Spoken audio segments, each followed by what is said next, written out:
and welcome to my channel. Today's video is finally the 3-year update for my DIY Microloc journey.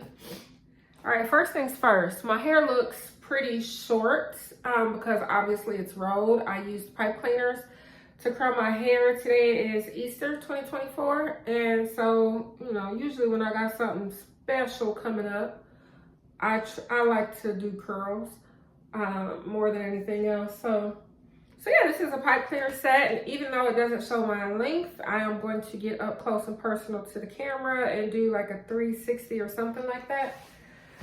Woo, so you guys can see what we're working with.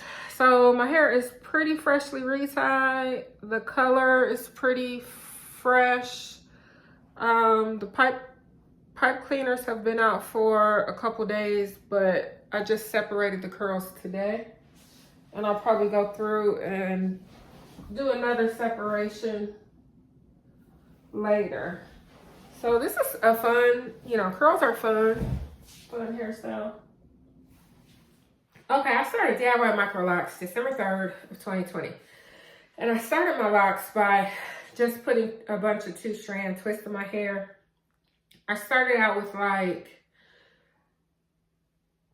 239 or something. And then I ended up, I think I had some fat ones or something. And so I ended up splitting a couple, and I ended up with like 244.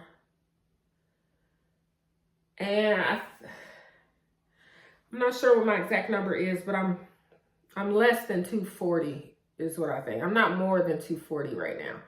So I have about 240 DIY Microlocs. I think my locks are pretty thick for Microlocs. They're, you know, sister locks would be a little smaller in most cases. Microlocs, you get a wide variety. Some people have 400, 500, 600, 700 locks in their head. Since I DIY, maintain, I like the number that I have because I can get through a retie in a few hours. Myself is free and I ain't got to pay nobody. All right, so that's what my hair is looking like. So number one, Dana, are you still happy with your decision? Are you still happy? Are you still happy that you locked your hair? Yes, I am absolutely, positively, 100% happy with the decision to lock my hair and to rock locks. And there are several reasons why, but I don't want this video to get too chatty. If you guys have any questions at all, the best thing is for you to put it in the comment section to this video, and then I'll do a, I can do a Q&A video, you know, or session or whatever off of that. But if y'all leave no comments or no questions, ain't nothing for me to respond to. But I'd be happy to if anybody has any questions or whatever. Okay, so where to start? I'm gonna start at the top of my notes, even though my notes are not in like a particular order. So number one, there is this oil. Let me show you. Okay, so the main choice makes this oil, and it's called the Alpha, aka multivitamin scalp growth oil. I'm not someone who's into gimmicks, and when I see people like, well, this oil will make your hair da-da-da, or this hair product will make your hair grow, like, I don't be believing it. But I bought this oil. I don't even know why I bought this oil, because I usually just use like cold press or extra virgin oil that you get out of your grocery store. But I bought this. I think I wanted something to make my hair smell good, and I didn't want to like be putting perfume in my hair. So, and I really like how this smells. But what surprised me about this oil, I feel like when I started using this sometime back in 2023, that not even a year ago, I feel like this made my hair grow a lot faster, to the point that my retie schedule used to be between 4 to 6 weeks. If I had enough to retie my hair at 4 weeks, and I bet not go past 6 weeks, or I would have some serious marrying of my roots. But when I tell you, after I started using just a few applications of this, just oil my scalp with it. And of course, I like to run it through my hair because it smells good. Baby, my retie schedule upped. I have to retie my hair at 3 weeks. Every 3 weeks. I can retie my hair, and I should. I can push it to 4. At 5, we look at shaggy, and those roots are marrying. And so that was surprising to me, but I cannot think of anything else that it could be other than that oil. So this is not a sponsored video. It should be, but for me to pay $15 for 4 ounces, you know there's something good about it. It's time for me to get another one. The one product other than shampoo that I do put in my hair, and that is that oil. We've talked about my retie schedule, and I do my own reties. I've always done my own reties. I wouldn't mind somebody doing it from time to time, but I probably wouldn't mind paying, you know, what they be charging. Takes me about 4 or 5 hours, because I take my time. I don't usually get in a hurry. But I can finish my head probably faster than that if I was in a hurry, but I don't like to rush. So let's move on. Let's talk about thickness. So, you know, if you go back and look at my installation video, my locks were teeny tiny to me because I had blown my hair out before I twisted my hair. My locks were just really thin and really skinny and scalpy. They began to get thicker, and by the end of my first year, I thought they were as thick as they were going to be. In hindsight, I feel like my locks got even thicker after my 1 year mark. I could be wrong about that. Attention to detail when it comes to, you know, this hair journey is an area I'm growing in, but you know, I have different sizes of locks. My locks are various sizes, but this is probably one of the thicker ones. But yeah, in general, they're about this size. So yeah, I think it was surprising to me that my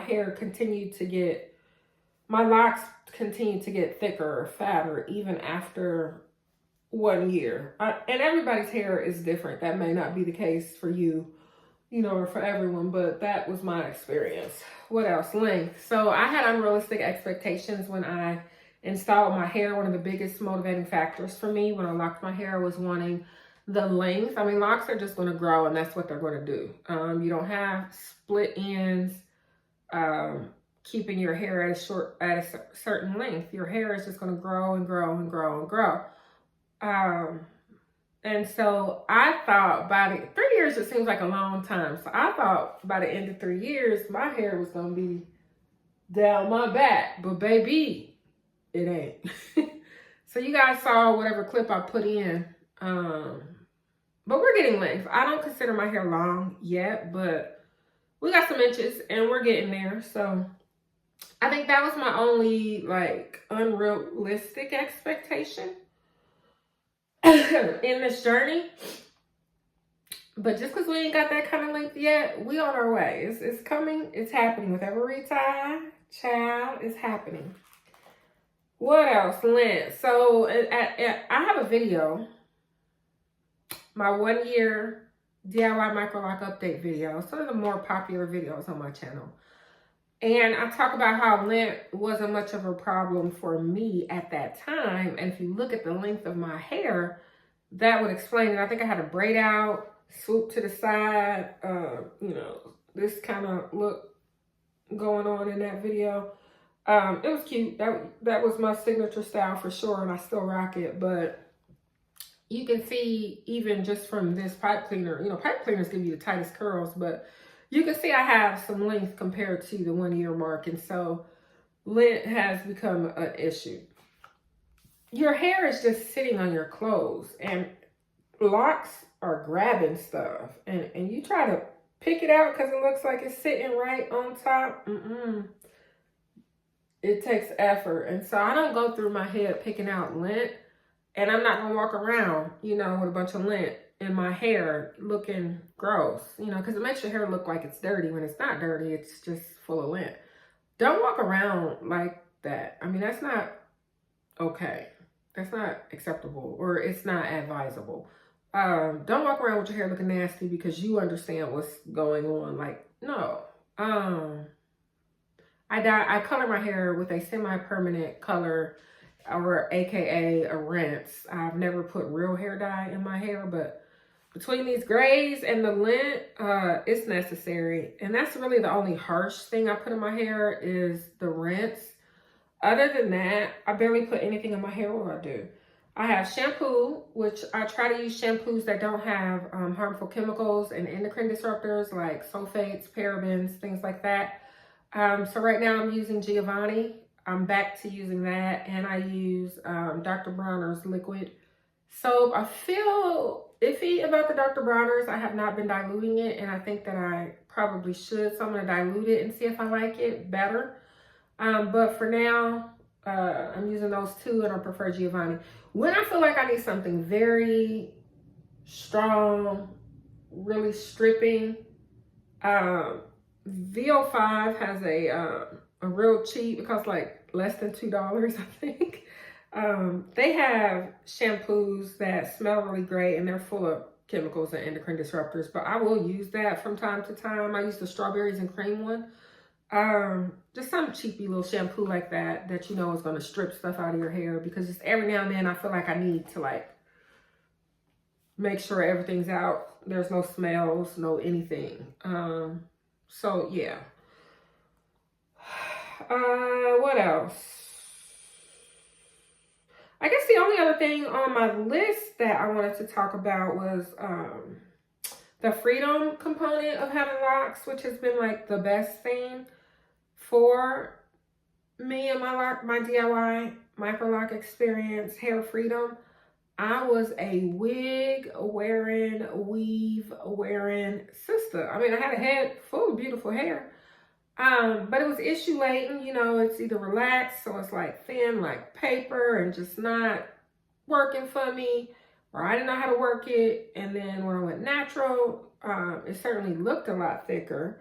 It was the same thickness, but I just didn't, it wasn't giving because I didn't really know how to do my natural hair as well as I would like. And so locking my hair is great for the freedom. Wash day is not a routine anymore. It's any day that I feel like I need to or want to wash my hair, I get my butt in the shower, and while I'm in there, I lather up my hair, I rinse it out, we're done. Okay, ain't no detangling, ain't no LOC, LCO. It's just wash and go. That's a beautiful situation. So I'm not putting on hair, trying to make it look real and you know, just, I cannot talk enough about the freedom of not being bound under somebody's wig all the time. Or constantly, like anytime I feel like it's time to get cute, I'm adding hair or covering up my hair. We ain't doing that no more, baby. It's my hair. That just that is so underrated and undervalued in the Black community. Baby girl, when I tell you your hair is beautiful. And if you can't work with what you got naturally, then consider locking it. You will be surprised. But I mean, some people can't deal with the real. They just gotta hide under and behind. And let me not go there because I want to come across as saying something that I'm not saying. I'm speaking to my former self. Back in the day when it was just like, no, this is my life, this is my life, this is my life. Let's cover it up, cover it up. There's nothing wrong with, you know, every now and then let's have some fun, but I wasn't every now and then have some fun. I was constantly hiding and tucking away my hair for something that I thought was cute. That really half the time wasn't even cute. It was plopped on my head looking silly. So the freedom, you know, the hair freedom there and the me freedom. And so I'm good with where my hair is, with styling my own hair. You know, never covering it unless I want to. You know, I know in those first 2 years, I wore a good amount of protective styles or braids. I braided my hair a couple times, twisted my hair, and wore some faux locks. I didn't twist my hair. I wore some faux locks. But yeah, for the most part, you know, it's me. And if I look a mess, it's because I just couldn't be bothered to do anything. Which reminds me, a lot of people say when they do their hair, a lot of people say that their hair is just, a lot of people say that having locks, they just get up and go, I gotta do something to make myself look presentable. I can't literally just crawl out the bed and shake my hair and walk out the door. That's not my experience. But anyway, I'm rambling. I feel like this video has mostly been rambling, but if you have questions, leave your questions, and I'll try to pop on here more often with lock updates and let y'all know what's going on. I'm also working on a weight loss journey, gardening, so I'll put a little splash and dabble of this and that on here so you guys can see what I'm getting into. But thanks for watching. If you haven't subscribed, please consider it. If you've enjoyed this video or learned or gained anything from it, found it entertaining, whatever, hit the like button. It helps me out in the YouTube algorithm. Thank you for watching, and I shall return. Peace.